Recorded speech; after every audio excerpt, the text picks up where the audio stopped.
I will be analyzing the 1999 movie Fight Club using the Walter Fisher narrative paradigm. The first point of the paradigm is that we are all storytellers by nature.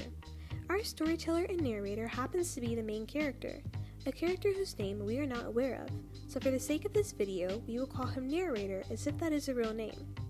At the beginning of the movie, we see that our main character is a recall coordinator for cars, and he is incredibly bored with his life. He is also an insomniac who has not slept regularly in 6 months. A reference to his insomnia, narrator says, "When you have insomnia, you're never really asleep, and you're never really awake." The narrator's doctor refuses to give him medication for sleeping and encourages the narrator to go to support groups to see what people with actual problems look like. Narrator begins going to a bunch of support groups for problems that he does not have because he's able to release his emotions, and seeing other people talk about their problems allows him to sleep at night. Everything is going great until Marla Singer starts showing up at all his support groups. Marla is driving the narrator crazy because he knows that she's faking her issues, and her presence at the support groups is preventing him from sleeping. Narrator confronts Marla, asking her to split the support groups because they can't keep sharing them. Some point after that deal is struck, narrator meets Tyler Durden on a plane while flying home from a business trip. Tyler makes soap for a living as well as doing a couple of night jobs, including operating a movie theater projector and being a waiter at a fancy hotel. Narrator says that Tyler was a night person. While the rest of us were sleeping, he worked. Tyler gives the narrator his business card when they meet on the plane. When the narrator gets back home, he finds that his apartment and only his has been blown to pieces. Having no other friends, he calls Tyler Durden for a place to stay. While all this information is being displayed on screen, a lot of information is being given to the audience through the narrator's voiceover, which gives the audience a peek into his psyche. Which brings us to the second point of the narrative paradigm, which is that we make decisions based on good reason. The narrator's good reason for calling Tyler is that he needs a place to stay, and he has no friends. They meet at a bar, and Tyler tells him that he can crash at Tyler's place.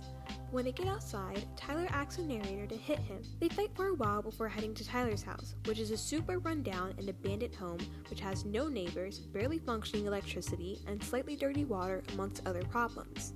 But Tyler has been living there for a year. Later, Tyler and the narrator are fighting outside of the first bar they went to again when a group of men asks to join them. Fighting becomes a regular Saturday night occurrence and is moved into the basement of the bar. From this, Fight Club is born, and we get the rules. The first rule of Fight Club is, you do not talk about Fight Club. The second rule of Fight Club is, you do not talk about Fight Club.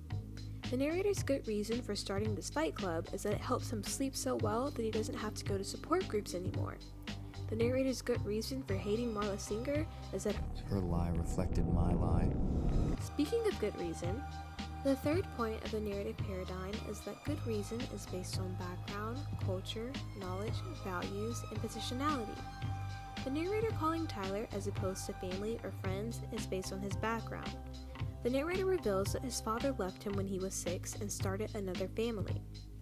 The narrator's good reason for hating Marla is based on positionality. From his point of view, what Marla is doing is immoral and he wants to feel like he's better than her, but he can't because her presence is a constant reminder that what he's doing is bad.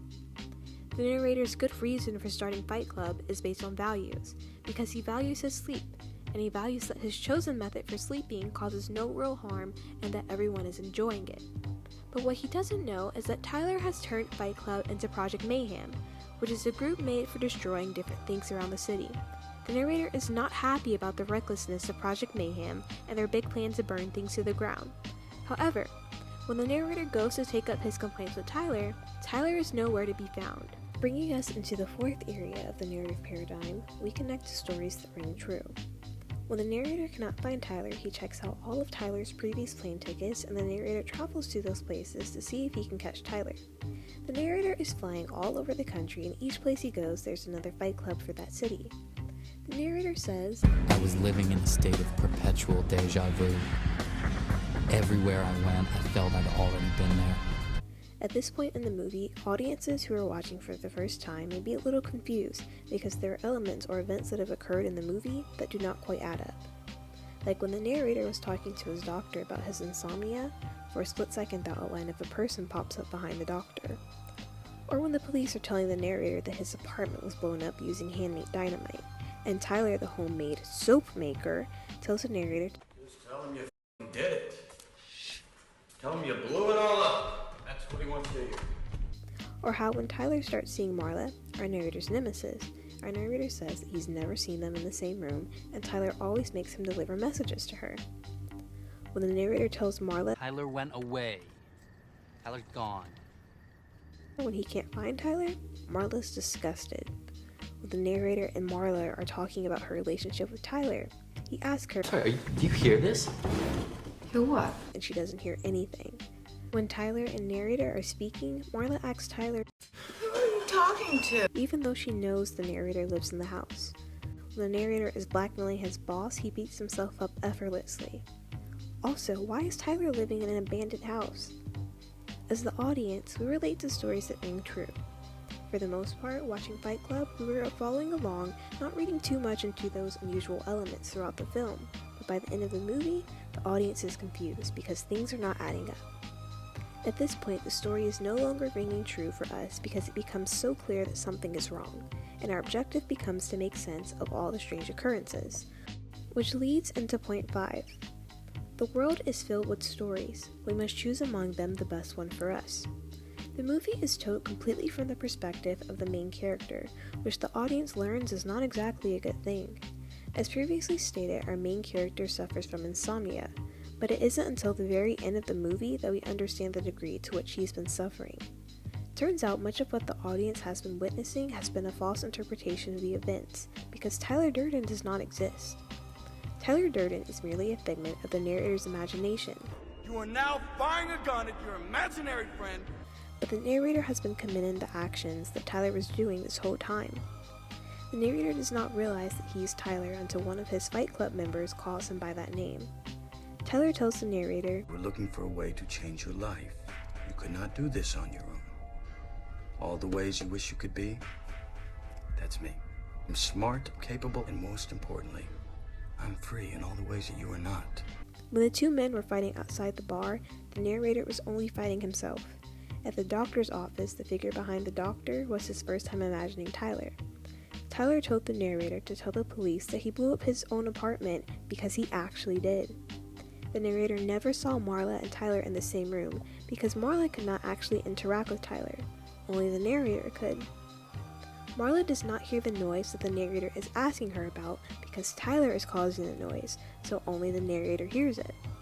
When the narrator is beating himself up in his boss's office, he does it so well because he's been fighting himself the whole time. Tyler lives in an abandoned house because he does not exist and he could not live in a functioning house. Throughout the movie, we never learn the main character's name because he's been struggling with his identity without even realizing it. In support group, he goes by Cornelius and Rupert amongst other names, but he does not use his own. The narrator's life was so mundane and repetitive that he had to create an alternate persona for himself without his own knowledge. The narrator would imagine himself watching Tyler commit various acts when it was just himself. Rather early on in the story, the narrator says that Tyler was a night person. While the rest of us were sleeping, he worked. which was actually a hint to what was truly happening. While conducting Fight Club with Tyler, the narrator thought he was sleeping at night, but it turns out Tyler was just taking full control at night, and the narrator was working his night jobs. In the end, the only way the narrator is able to get Tyler out of his mind is by shooting himself in the head. The narrator lives after the shooting, but Tyler is dead. The narrator is left to deal with the consequences of Tyler's actions. We as the audience accept this ending or this version of the story because it fits best for us. Trying to keep up while we thought that Tyler was an actual person was difficult, and it made the movie hard to understand. Overall, Fight Club is a very thoughtful movie that audiences may need to watch more than once to understand, but it is a pretty good guide for the Walter Fisher narrative paradigm.